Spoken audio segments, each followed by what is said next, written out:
Hello, students. We are still on our course. We are on session 9. We're going to look at how records are retrieved and how to control records. These are functions that are very important to ensure the integrity of records and to make records easily accessible and available and speedily for users. If you are a records manager and you are not able to have access to your records and retrieve them, and you cannot control them, then you're going to have problems with those that you serve. At the end of the session, we expect that students will be able to do the following: retrieve records with ease, document the retrieval process, outline measures used to determine the efficacy of the retrieval process, identify and explain the types of retrieval systems, identify some intellectual control tools, control the movement of records in any organization. The key topics to cover in the session are as follows: records retrieval, topic 1. The next is retrieval process. The topic 3 is quality and efficiency of retrieval system. Documentation and control of retrieval is topic 4. This is the usual reading list. Now let's look at records retrieval, the retrieval system. Records retrieval is a process of intellectually identifying records by using retrieval tools, physically going down to locate the records and then removing the identified records from the storage locations so that you can make them available to the use. The definition presupposes that there has already been identification. Thus, the identification may come in the form of an index or a catalog or a card catalog or a catalog, or it could even be a database which has been created, and this comes as a result of the classification that we have been undertaking. That's why we did classification in the previous session.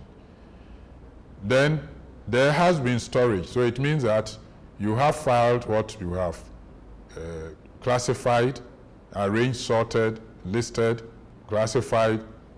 You have developed a list or index or catalog. The materials have been boxed and placed on shelves, or they have been put in files, so you have done filing. And there are tools which will point to the identification and location. The classification that is done will result in what we call retrieval tools. These are what we call intellectual control tools, because the mind has been added, intelligence has been infused in data. Raw data is raw data, but intelligence has been infused in it. These have resulted in the classification scheme we developed, and has resulted in the retrieval tools, the intellectual control tools, which will aid you to do retrieval. So you go down to a record center, you find that they have these intellectual control tools or retrieval tools which aid them. And this is the index or catalog that you consult when you want to. So when you want to identify and retrieve a particular document. This is a physical and intellectual accessibility and exploitation information stored by the system. So physically, yes, you have the material. Intellectually, yes, you have made it accessible, or you create retrieval tools that will make it accessible. And when you are able to retrieve it and give it to the person who is making the request, then the person can exploit the information stored within and use it for whatever function the person wants to carry out. Objectives of records retrieval. The prime objectives of records retrieval is the identification and provision of relevant records within the shortest possible time and at the lowest cost for use. So if you are a records manager in charge of a registry or records office or records center, your main preoccupation is to make sure that when we talk about the intermediate stage, the semi-current stage, the record center, and we talk about having material there, and we say maintenance and use, when we did a life cycle, and we say that at the record, the second phase, the activity that's carried out is maintenance and use. Maintenance means that you are making sure that the material is in good repair, and at the same time you are preparing retrieval tools which will make it possible for you to have access to the material, retrieve and make it available at the shortest possible time and at the lowest cost. Relevant information, the record generated by retrieval is viewed within the context of how relevant, how pertinent, and how precise the retrieved information is to the action in question. All this also apply to the retrieval. The retrieval tool too should be relevant, it should be pertinent, and it should be precise, so that when you go into your index, you should not have, there should be no confusion as to what you're looking for. And if you identify what you want, when you go onto the shelf, you should not go and find 2 boxes occupying one place, or 2 boxes having the same numbers as on the shelf, and so you become confused as to what you want. It should be precise, it should be pertinent, and it should be relevant. Types of retrieval systems. Obviously, we have 3 broad categories. We just as in the equipment, we have the manual system, mechanical system, and then automated system. These correspond perfectly with the categories of storage systems we identified earlier. The manual system, this is the most rudimentary and most common. It's the system where the records of ceremony consults manually prepare record location to. So this is where you go in, you have prepared it, type out your list, you go and consult it. It can even be handwritten, depends on the number of the material you have. And then you go down to the storage area because your index says this item 5 can be found on the shelf number 1. And when you go to shelf number 1, it's in bay 2. So you go to bay 2 and you find the item you're looking for. Manual, everything you go down to, you go check your index or list, walk to the shelves, go down to the bay, pick whatever you want, bring it back to the user. At the end, you return, you go through the same motions again to return it. The mechanical system, the mechanical retrieval is the situation where the retrieval process is aided by machines or mechanical means. The carousel system, the mobile shelving system, and the use of conveyor belts. So this is just like the equipment that we talk about. So an addition of some technology to make it possible for you to work. The automated system is mainly applicable to electronics, which can be retrieved using computers, you know. Can you guess which of the 3 systems is the fastest and most efficient? That's a question for you, even though it's answered, but before you go to look at the answer, you should think about the question and ask yourself, do I know what the question is asking for? So we will say that is the automated system, followed by the mechanical system. The manual system is the slowest. But we should also know that the automated system is dependent on machines. And so availability of power, the computers and the rest, or continuous power and the rest will all come in there.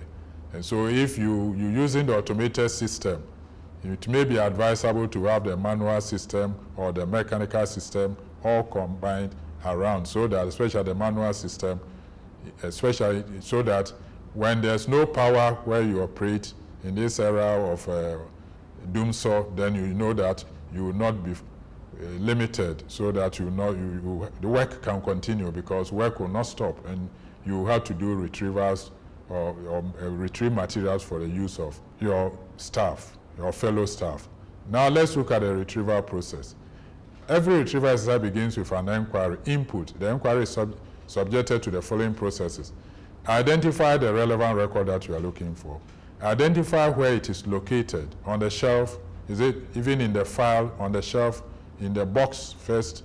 In the box, when you identify the box, you find the file in there, and then the information in terms of the item on the file that is being sought for. Removal of the relevant record. So you go to the shelf, you pick the box contains the files, you pick the file, then charging out of relevant records, giving it out to whoever is making the request. Somebody comes from his office, his or her office, either the person uses an intercom to call you, I want this file. It is up to you to go into your retrieval tools, identify what you are looking for, go onto the shelf, which will be linked to the retrieval tool, and then you remove whatever it is, either a box of records or just an item in the box, whichever, depending on what the person is looking for, and then bring it. And if the person is in your office, write the necessary information that you need to enter into your what we call production register, and release the record to the individual to go and use. Some may come to your records office and come and use the material there without taking them away. It still doesn't stop you from making sure that you go through the processes of charging out of a record to the person, because the person has handled the record. So the necessary information about who the person is, name, description of the record, and all those things should be captured for the purposes of future reference. The end result of the processing is relevant information or record which should be able to satisfy the dictates of the inquiry. This result is referred to as the output. So it is input, an inquiry input, and then the provision of the information or the material as output. Now we continue with the retrieval process. This figure below diagrammatizes the retrieval process vividly. So this is input, process, and then output. And the process, what goes on during the process is indicated there. Measurement or evaluation of the retrieval process. In any input-output relation, it's always easy to evaluate the process. The efficiency of the records retrieval process can be evaluated in terms of the following. Relevance. And relevance here has to do with pertinence and precision. It should be precise. It should deal with the particular issue that the whole information process or the retrieval process is all about. Retrieval response time is also important. I've indicated that at the National Record Center, 80,000 boxes, excess of 80,000 boxes, within 3 minutes, a box of records is retrieved. So the speed of retrieval, being able to identify, locate, and retrieve whatever it is very important. It should not be the case where somebody, a fellow staff requests for a file, and it takes hours and sometimes days to be able to retrieve. So this is explanation of relevance. Relevance is an indication of how appropriate the output of the retrieval process is to satisfy the information needs. And pertinence and precision are all factors of relevance. So if your retrieval tools are good, then it should be found to be relevant, because when officers are requesting information, you'll be able to satisfy their information needs. The retrieval response time, on the other hand, is the time, man-minutes, man-hours that it takes to produce information or record from the time the request is made. I've already explained that. Now, quality and efficiency of retrieval system. Factors to ensure the quality and efficiency of retrieval system. Should a retrieval system be found wanting or not measuring up to the expectation of an organization, the following factors should be investigated. If you find that your retrieval system is not working well, somebody wants a file, a document, and it takes minutes or hours or days to get the material, then it means that there's something wrong with the retrieval system. And so you have to look at it. Is it a classification system in use? Some use keyword systems. Some also resort to other retrieval system, classification systems. Is it effective? If it's not effective, then you have to look at it and find another form of classification that will be effective. The intellectual control tools in use. The retrieval tools that you have prepared, the list that came out of your arrangement, discretion, and discretion that you are using in carrying out the retrieval, is it working? If it's not working, take a second look at it. Probably there's some deficiency somewhere. The filing and storage methods, how you file your records. Is it that you're giving it to somebody who doesn't know how to file, the person has filed from top to bottom, and so you find it difficult getting? Or is it your storage methods and the storage equipment in use? Are you using cabinets when in actual fact shelves, boxes and shelves would be better? So you have to look at all this and to ensure that ensure quality and efficiency of a retrieval system. Now we continue our classification system in use. So these are some of the questions you can ask yourself. The following question should be asked. Is it comprehensive enough? Is it simple or complex? Easy to understand by users, well documented? Sometimes you may have a classification system that you understand but other people do not understand. We must always bear in mind that we are not the only ones working in an institution, and you could be transferred or you may not turn out for work a particular day. The work must not stop because you are not around. So the classification system must be easy to understand and use. An organization retrieval system is as good as classification and filing system, and that is what it means. Intellectual control tools. In records management, intellectual control tools refer to techniques and mechanisms used to improve quality of identification and search of records. The two most popular are indexing and indexes and cross-referencing. Now indexing or indexes, yes, a list that is derived from the classification that is carried out that help you to identify what you are looking for. Most of the time it will give you direction as to where to go to be able to locate an item that you are looking for on the shelves, and then in the boxes on the shelves, and the files that are contained in the boxes. Cross-referencing is important in the sense that it may direct you, or it most of the time direct you to another location where the record can be found. Sometimes you may have a record that is in a box in another location, and if the index that you have has indicated, normally we use C/R or C/R to show that you are cross-referencing. So you are telling whoever comes across this that if you're looking for this material, you can find it this other place. It happens a lot when you have items that cannot be put on files, such as certificates, annual reports, and all such things. Because you are not to tamper with certificates, you cannot perforate them and put them in files. So the best thing will be to put them in envelopes and then put them in a box, label the box in such a way that it's related to where the box that contains the files. So when you go into the file, you're able to retrieve the file and you're looking for those enclosures. Then you should be able to indicate that if you're looking for a certificate that should be attached to this file or this letter, go to this box which is located on this shelf, and you can find the particular item you're looking for. So that is the essence of cross-referencing. It's very important. Filing and storage method. The filing and storage method used in organization record system influences the quality and speed of retrieval. So is it a vertical storage equipment like the 4-drawer cabinet? Is it a lateral storage? Is it horizontal? All these will determine. The lateral storage method allows for multiple access at a time because it's open on the side, it's normally placed along the wall, and so 2 or 3 people can have access to it. The horizontal storage method is the slowest in terms of retrieval.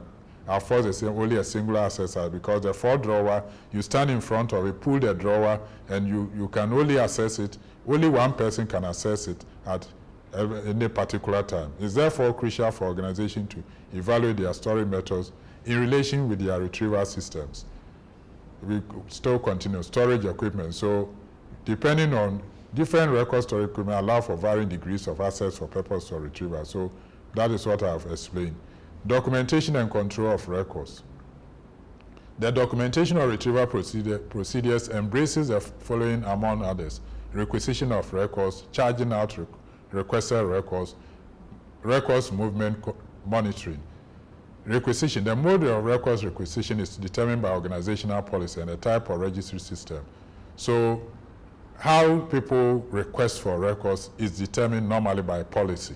There is an institution where if you want to go into their filing room to retrieve material, 2 immediate superior officers have to authorize, endorse a request form, and most of the time it's advisable to develop a request form which those who are making requests will fill in their portions, give it to a superior officer who supervises such a person to endorse. And in this institution, 2 superior officers.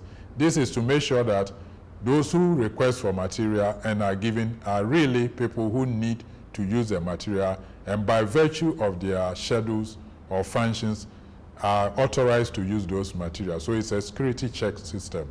The most important is that all requests and the subsequent must be documented.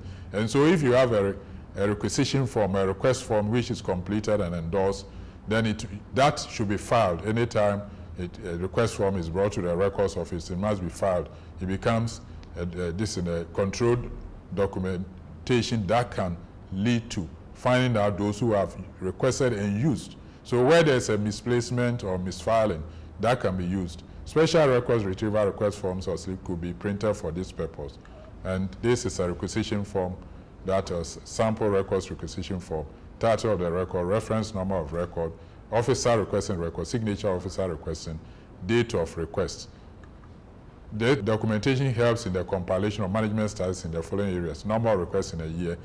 In most records offices, the staff or the head of the place is required to provide either a monthly or quarterly report or annual report to management.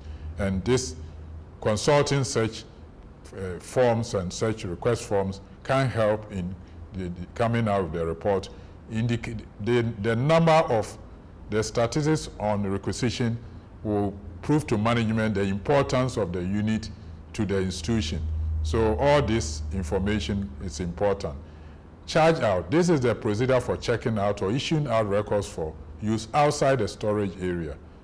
When a person comes, when a request is made, whether on the intercom or it is made personally by a member of staff, and a person is going to take the record out, then you are checking out or charging out the record to the person. So you have to capture the necessary information that is captured on the requisition form. That can also be captured in what we normally refer to as production register. You are producing something, you are charging out a record, and so you want to capture the information so that at any time that you want that particular document, you should be able to tell where it is. So it is also a document control system. And it is said to have been charged out to the requester in the manner of an IOU. You are giving out that temporary for the person to go and use. So it's an IOU. I owe you, or the person owes you. The person will have to bring it back. All records charged out for use must be recorded in a document movement register. You can call it a production register, whatever you call it, depends on how you want to type. The following crucial data need to be recorded in the register: the date of issue, title or record, reference number, officer to whom it is used, the signature of receiving officer. You can even go beyond that and indicate the date on which the record was returned, the person returning the document. Also, you can make a column to capture that information. It may happen that A came in to request for it, but B is the one who returned it. So where there's conflict in terms of who returned it, that information will be captured. So the date returned and then the officer returning can also change of custody of records. In some circumstances, officer in legitimate possession or do not return them to them, but rather pass them on illegitimate to other officers. There is a way of handling that, and that is these transit slips. That is how to handle. Within the office environment, to speed up work, we should always bear in mind that the records manager is only managing the records on behalf of the creators for their use. So it pays no one to have the records sitting down and refuse to release them. Now you release a file to A, Mr. A, and a person is using it. Mr. B will want to, may have even come make a request and been told that Mr. A is using it. Mr. A on his own volition may transfer this document or file to Mr. B to use, but that is not the best. The ideal thing would have been for Mr. A to return, on completion of his work, return the file to the records office or registry, then Mr. B's attention will be drawn to it to come and request for it, sign for it, and take it back.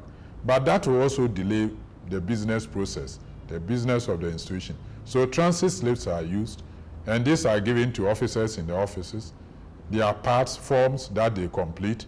When you finish working with a file and Mr. A finished and wants to give it to B, Mr. A will fill in the transit slip and then send the slip back to the records office and hand over the file to Mr. B, and the records office will be aware that the file is no more in the hands of A, and that is now moved to B, and will sign out Mr. A, so Mr. A does not, and then file that transit slip. So that is a way of handling that issue. Now, these are sample questions for consideration. Explain the retrieval concept. 2, state the 3 main types of retrieval system. 3, identify the stages in the retrieval process. The next is, what are the 2 main intellectual control tools used to access records? And then finally, what is the meaning of A, charge out, B, document control? References, usual references for use to further your reading and then understanding of what has been discussed so far. I hope you are still with me in this discussion. Thank you.